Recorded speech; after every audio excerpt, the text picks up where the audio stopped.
Pulse School on RealAgriculture.com is brought to you by BASF.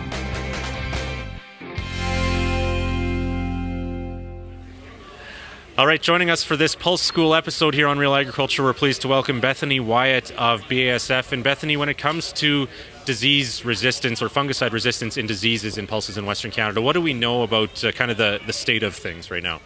So currently we have group 11 resistance.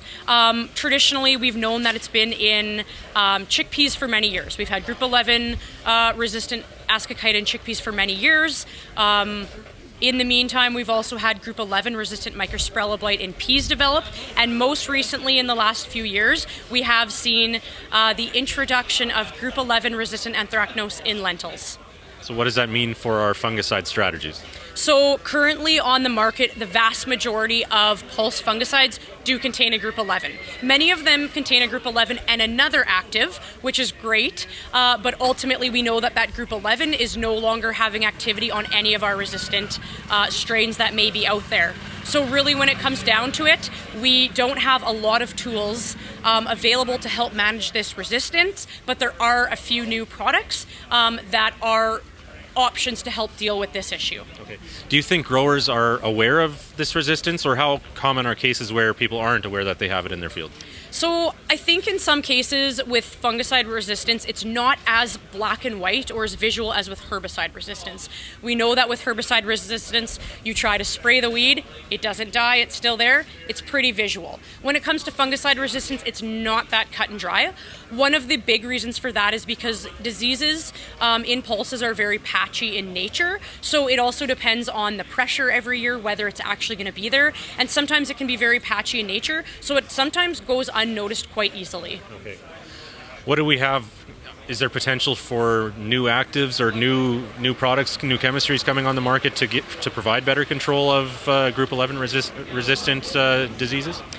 Yes, definitely. So one of the big things here at BASF, we absolutely always want to provide solutions or try to provide new innovations that are going to help growers with a lot of these unique challenges that we have faced for many years and are only going to continue to face as we move forward.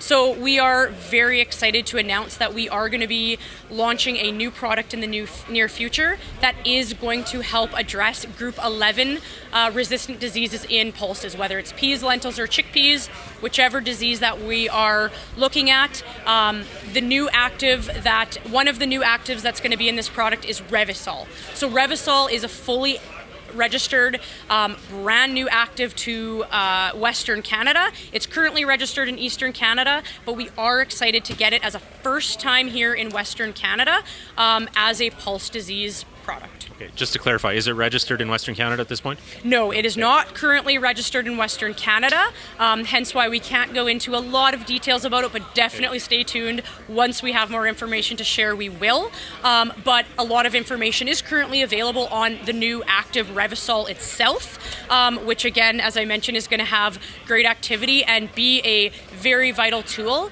for pulse growers in Western Canada in dealing with group 11 resistance. Okay. Finally then, Bethany, when it comes to stewardship of these fungicides and making sure that they do work, like you said, we are limited in the number of tools.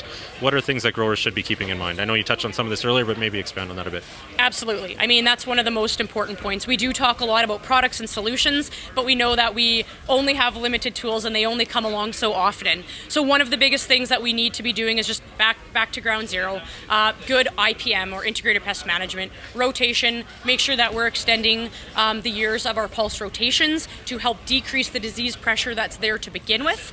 But then if we are growing pulses, making sure we're actively scouting, knowing what diseases are there, getting in as a proactive approach to prevent it from increasing or being a very heavy disease year as best as possible. And then again, rotating fungicide mode of action as much as possible.